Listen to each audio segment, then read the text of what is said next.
In today's video, we are going to be working with the Pythagorean theorem and right triangles and solving for the missing side, but we're going to leave our answers in radical form and, if possible, simplify those radicals. Okay, so let's take a look at the first one. All right, so we have this right triangle. Okay, again, the key thing is to look for the hypotenuse. The hypotenuse is this side right here, the missing side, which is my C. So again, my Pythagorean theorem, a squared plus b squared equals c squared. All right, so we have 5 squared plus 10 squared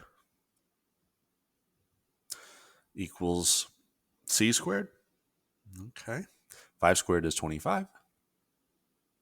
10 squared is 100,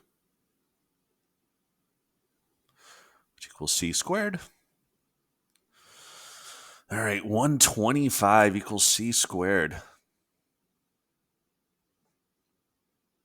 Now, to find get c by itself, I have to take the square root of both sides. Now, square root of 125, if I could not simplify that, that would be my answer in radical form. But I can simplify square root of 125.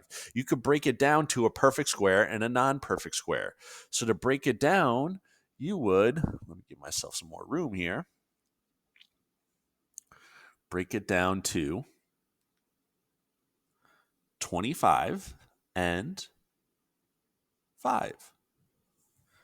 Right? 25 is the perfect square, 5 is the non-perfect square. The square root of 25 is 5, square root of 5. And that is my final answer for C, 5 square root of 5.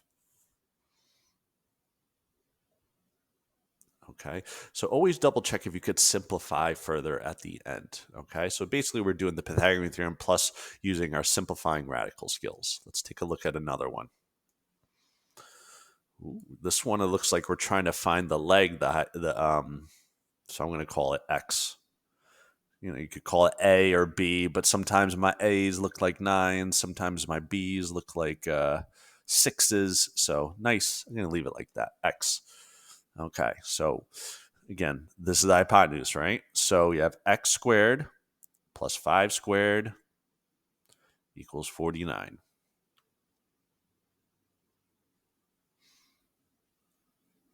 Okay. No, I kind of skipped a step there. Not 49. 7 squared, which is 49. I was just getting ahead of myself. So we get X squared plus 25 is 49. There we go. There's where the 49 goes. Minus 49 or minus 25 from both sides. And we get 24, right?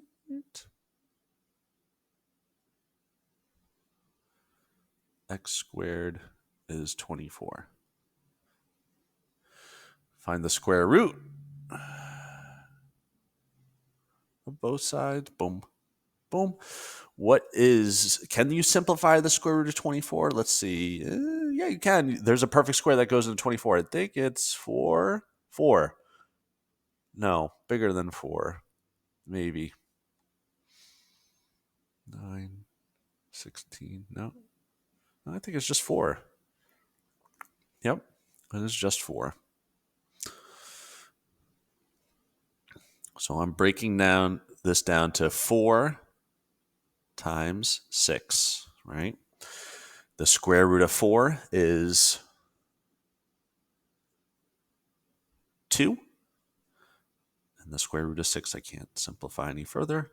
So my final answer is 2 radical 6, 2 square root of 6.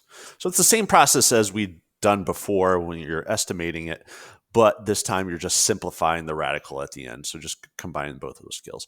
So that's it for today's lesson, and thank you for watching. And always remember, whether you're solving for X or Y, always give math a try.